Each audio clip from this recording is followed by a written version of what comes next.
his progress and what you can do with him, and then just how the overall group's looking.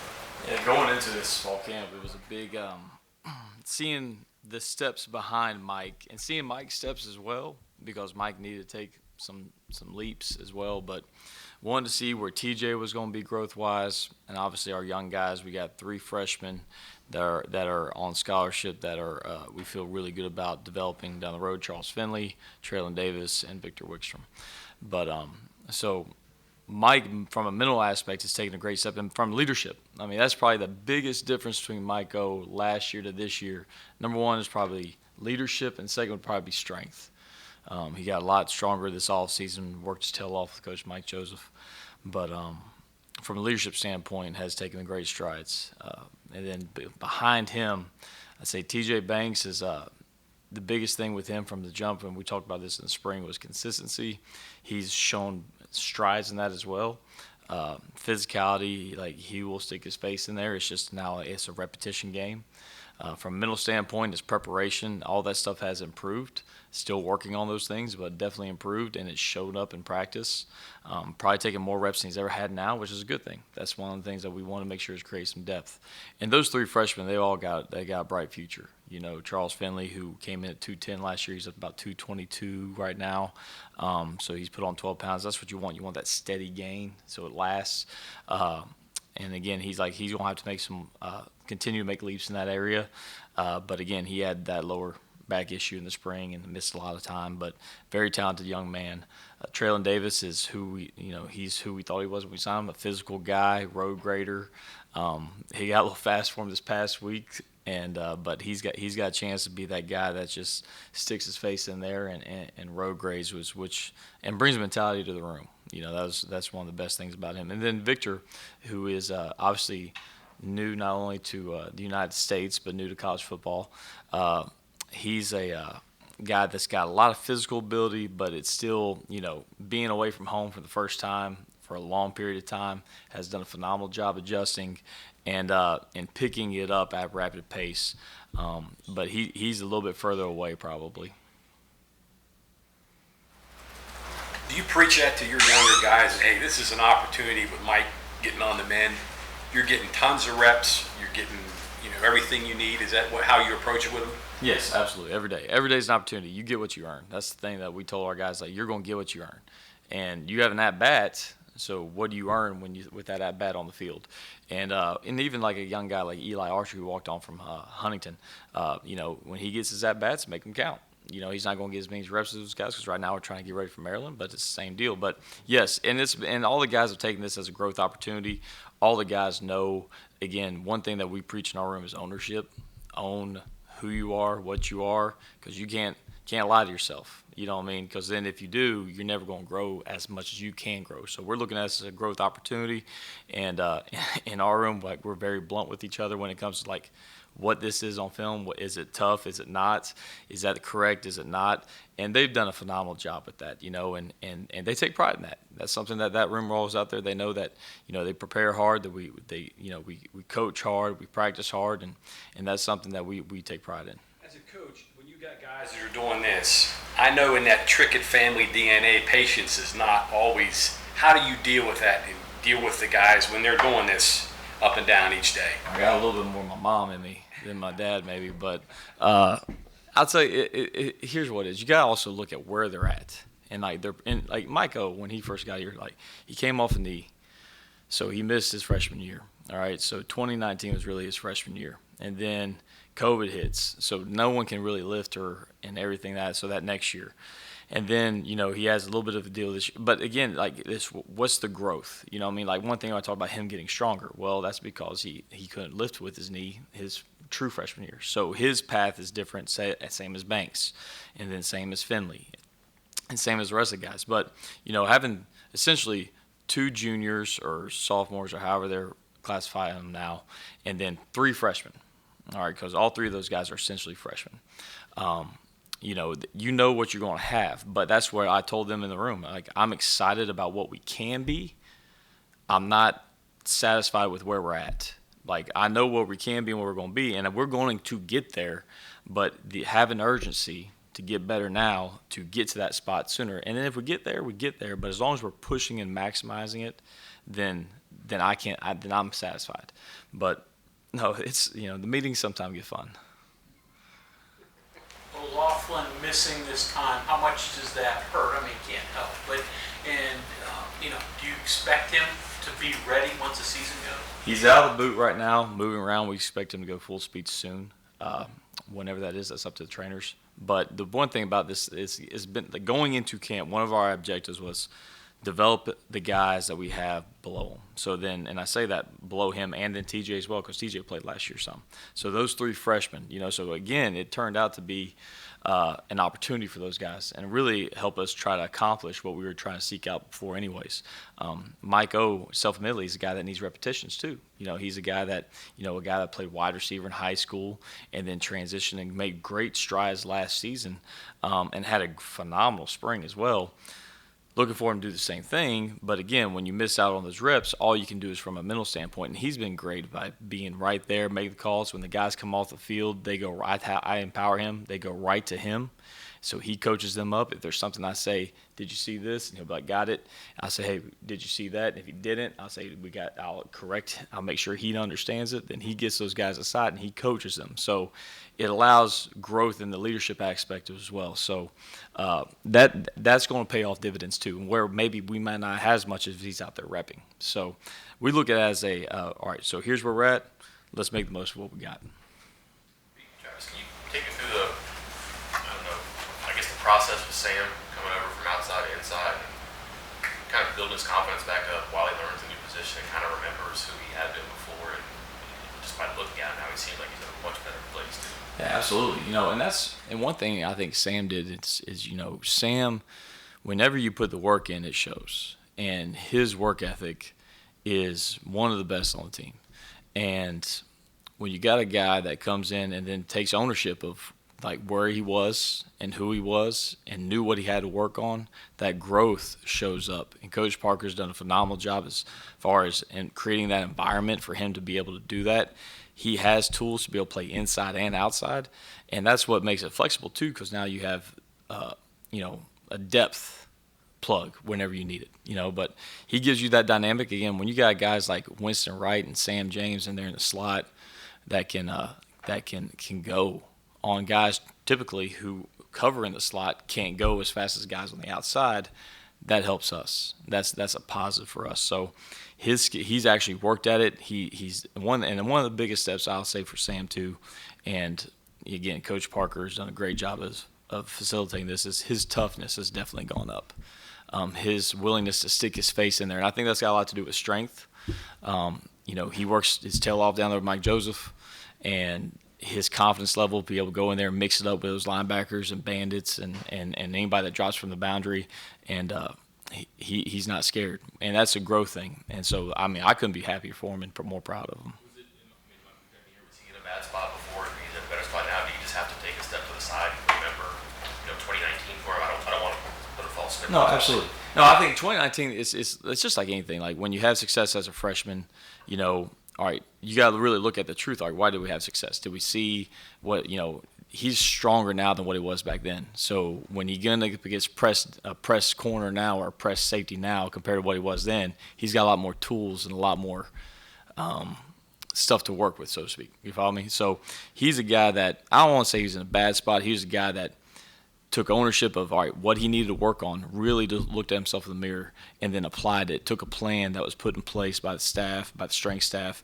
and has applied it and worked himself into that position where he can go out there and play with confidence. And so I don't ever think he was in a bad spot, but I think he was in a spot where now he is much more comfortable because he knows exactly who he is and how he needs to be and how he needs to prepare.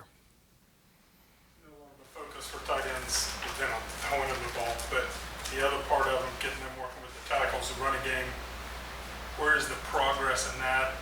You feel like that's improved as much as some of the other areas you've been talking about? No question. Dante mentioned earlier about how like each unit, and I think our physicality overall as an offense has improved. I thought it improved last year, but it definitely has improved.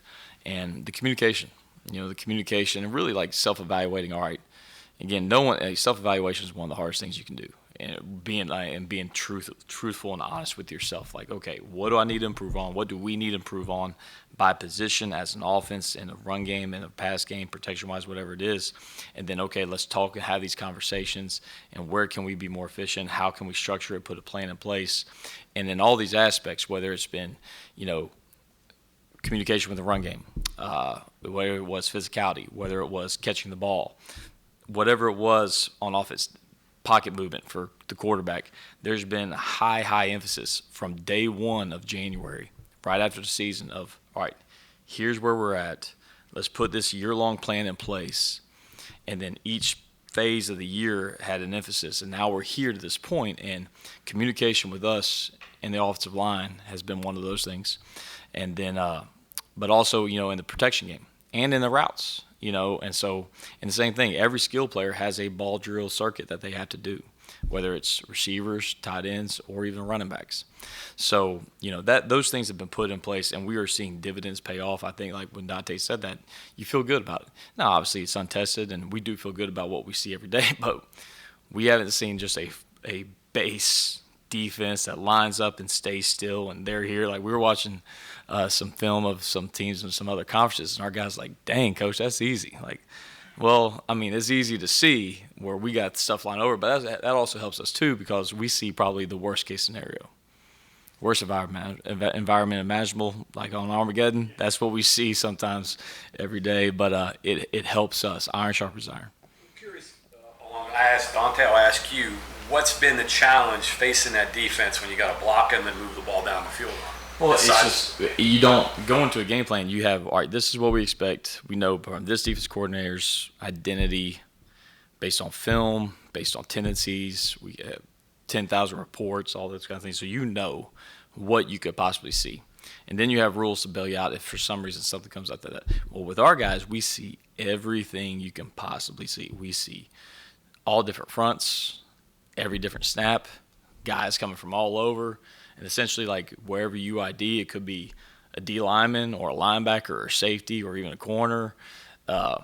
So, from a communication standpoint, it stresses you.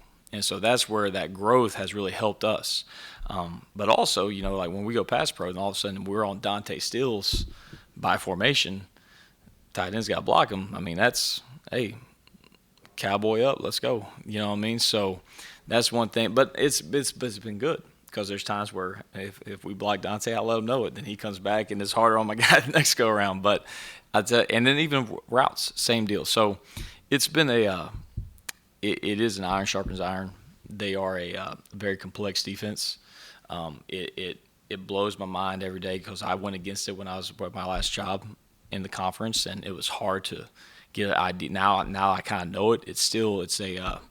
It's really neat about how it kind of makes it to where those kids can play fast and know what to do, but it's so hard for us on offense. That's what's really neat.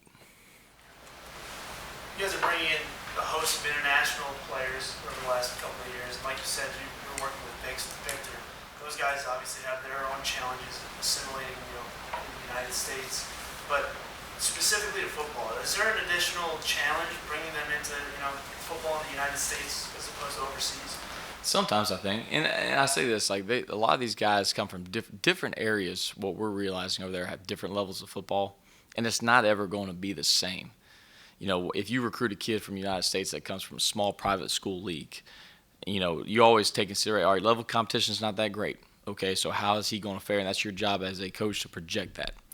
And with the international market, with West Virginia as a state, historically, we all know the recruiting grounds. Like you get very few players out of the state. It's at a great year, it's 3 Power 5 players a state. Great year, right? And you got signed 25. So the surrounding areas, and there's a lot of people recruiting the players around you, right? So, this new market is really allowing you to get that size and speed guy that's hard to find now. He's maybe a little bit more projection. Maybe he's going to have to cook in the oven a little bit longer, so to speak, as far as like training and getting him ready. But you get some things that maybe you weren't able to get in a different area. And really him coming into camp a couple of years ago, ran like 4'6", was like 6'4" at that point in time, 220. Now he's 6'4.5", and he's 250. And he's strong as all get out, can still catch. It's just now all right, speed of the game. because he has not seen it. He was the biggest dude on the field. They had him at running back, receiver, all that stuff. Now he's got to block the guys he's going against and sticking his face in it. It's a new experience. But he's going to be just fine because he's got the mentality. That's what you got to figure out is what's the football aptitude. And then also, like, what's the sense of toughness there? The ability to learn and the willingness to learn. How bad does he want it? And a guy like Eddie up on the defensive line, he came in from Finland and blew us all away this past spring. And it's just physical. You know, he was former military and just really you're like, this guy's a football player. You know, so there, like I said, it's this very interesting. It's new, uncharted waters for all of us. But Victor's going to be a very good player, and he's a guy that is it's taking him a little bit to adjust right now. But he asks question after question after question, and it's a good thing. But sometimes I'm like, Victor, I'm going to get to the question, your answer. Just wait. You know what I mean? So, but it's he's very direct. I know it's Swedish. He's very. How's your arm feeling? It's sore, coach. Hard to if you get full extension. I'm like, all right, good. Appreciate it. You mentioned West Virginia as an area for producing individual players. Seems like over the last 10 years or so, it's really gone up. I mean, why is that, and am I right about that? You are absolutely right. I was actually talking to somebody about that in the profession, and we're all like, what the heck is going on here? Because it wasn't that way back when I was in high school here that much. You know, we had a couple guys. But you know what? I don't know if it hasn't always been that way. I think it's more known now. I mean, because you look back, even when I was in high school and before, there's some guys, but they've just left, you know, and they went different places. And some of the lower guys stayed, maybe. Some of the upper guys stayed. But, you know, when we go back to like Quincy Wilson, he stayed, you know. But it is interesting because it just puts a premium. Like when we first got here, Coach Brown's like, if there's a kid in the state that we feel can help us win a Big 12 championship, we have to get him. Like, that's the priority, man. Like, we have to get him if he's a guy that we feel like he's this. And so we identify those guys, right, wrong, or indifferent. We identify the ones that we want to go get, and then we attack. And it's critical because those guys end up being, you know, like they want to be here, majority of them. You know what I mean? And they want to put on for their state and put on for their families. And there is a pride here. You know what I mean? I've moved a lot as a coach's kid. But when you come here, it's just different. Went to school here, like I told the guys, it's just different. There's a little bit more of a us against the world mentality. And there's just a little bit more, I don't know, when you hear Country Roads, it's just different. So at the end of the day, like, I agree with you. There's been an uptick in talent. I think elite Power 5 talent. What that attributes to, I don't have an answer. But, you know, you have a guy like Zach Frazier who didn't have a whole bunch of offers, comes in, starts as a true freshman, and now he's where he's at now. And then you're like, wow. You know, you've got guys like Wyatt Milam, Doug Nestor, you know what I mean, Sean Martin. And listen, I'm going to forget somebody, but the list goes on. So, KJ.